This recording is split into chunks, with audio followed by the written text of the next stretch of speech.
think all religions are reacting to God's voice, but it's always humans' interpretation of God's voice. So it's not God's voice directly. So would you say, rather than taking it literally, more of his verses are allegorical?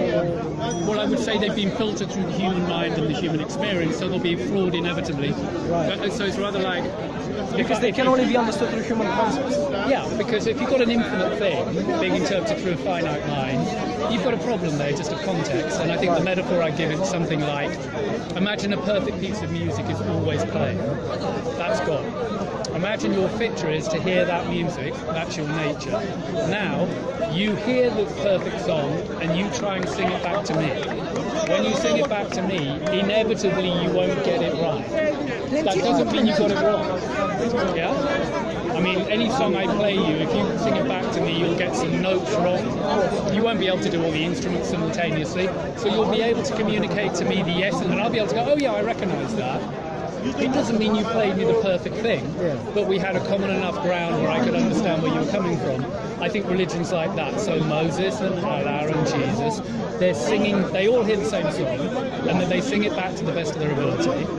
And we recognise it enough because they're pretty good at singing it back. They're better than most of us. Yeah. And that's how religions go forward. Therefore, I'm a universalist. Does that work? So you believe God is almost like a frequency that those particular God just does the perfect thing always. Human beings interpret that perfection in a fallible way, but not so fallible that they can't do a pretty good job.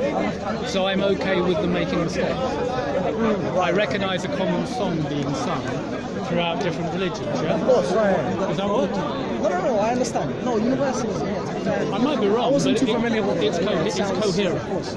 Yeah. Although, to get back to that, the ethical aspect of what you spoke of, we believe, as Muslims, and I didn't necessarily want it to get too theological, I wanted to keep it slightly more, for lack of a better term, secular in this discussion. No, please, go ahead.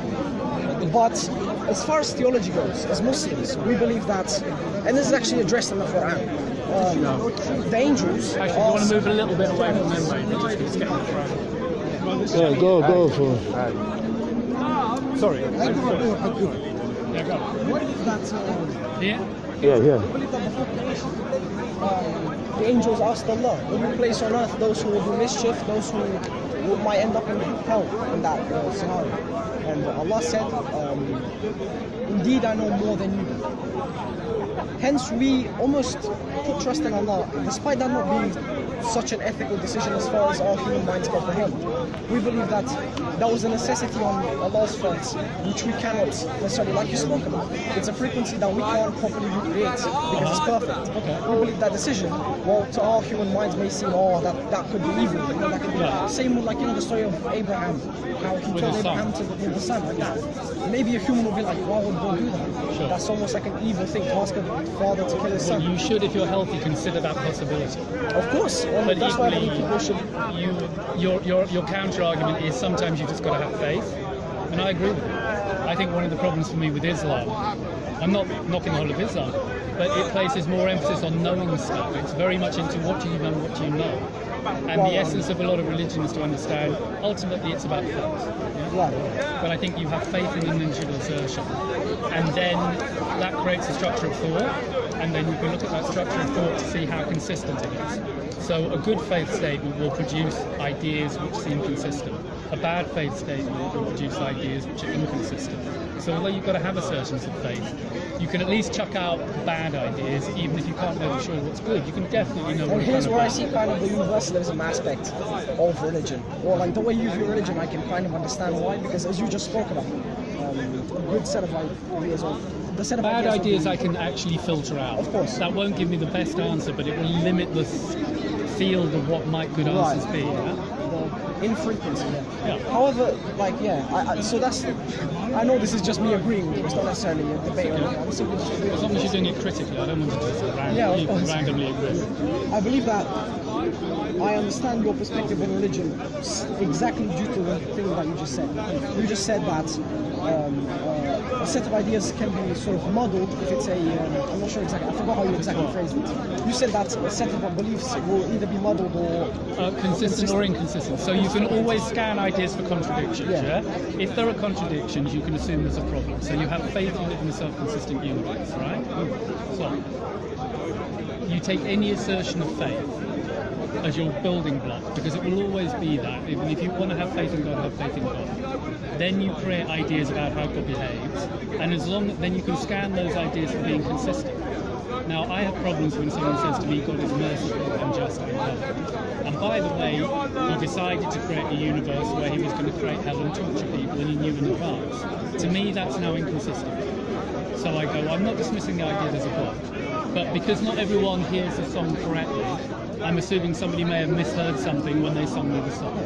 Well, we don't believe. Well, technically, you already tried that. I know that I'm making it sound almost like Allah had like a prototype or like an experiment before he created humans. Well, he may not have. It may be a However, matter of pure faith. But if I apply my logic sequence to Yeah, it, of course. which may not be the right answer, maybe faith is I should just dive in with faith. Fine. Yeah. But if I do contingently use logic, I go, it seems contradictory that he is all loving and he created things. Well, in as far heaven. as Islam is concerned, Allah is not all loving. Okay, this then becomes more Yeah. interesting, because I think if in the Christians, some other religions, I think they veer more towards love being the primary thing. And I am aware that in Islam, although I think not so much in Sufism, not so much in that end of the spectrum, but at the more conservative end, it seems to be more about power. Power seems to be rated more highly. And I'm more suspicious of that as an ethical force, because power seems amoral. Of course. Yeah, the survival of the fittest and might is right is not a principle that most of us would appreciate. And might does not necessarily extend so far as to get a God that's ethical. Like just because he's all powerful doesn't make him. Yeah, no, I know what you mean. Well, then he could be the devil. I mean, supposing if the devil ended up being the most powerful thing in the universe, which is one possibility He you calls could himself play. as the creator. At that point, what should I do? Should I worship him or not?